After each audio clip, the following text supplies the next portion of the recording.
นาะหมดทุกคนวันนี้ก็ประเพณีบุญบ้านเฮาประเพณีบุญห่อข้าวประดับดินเดือน9ดับบรรณทรายเป็นประเพณีตั้งแต่พ่อแต่แม่เคยพาสร้างพาเฮ็ดมา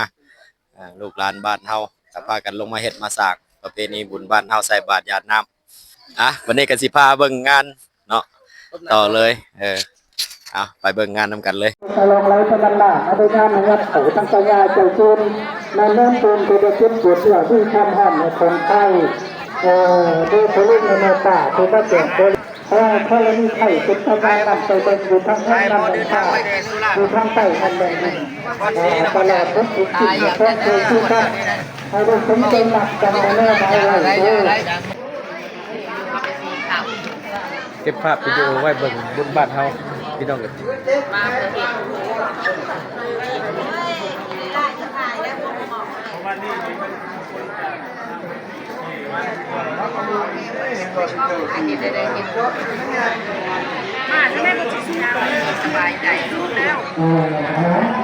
โอ้ยเข่าขังบาเลยดูใครยามาเอาไปเชียร์ไว้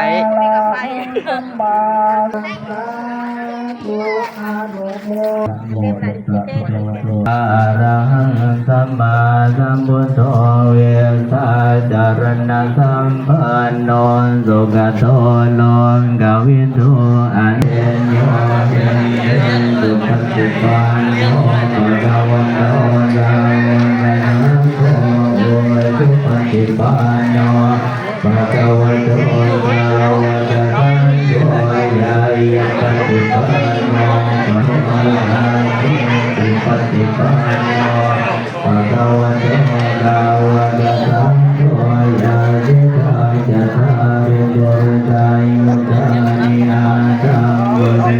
เตเกสะปะพุทธานังนาคาปัสสะปะโมทาติสุนันตังตุมานา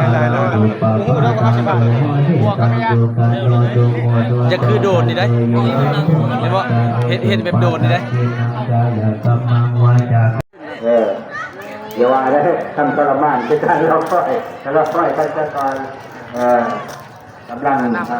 ลงมา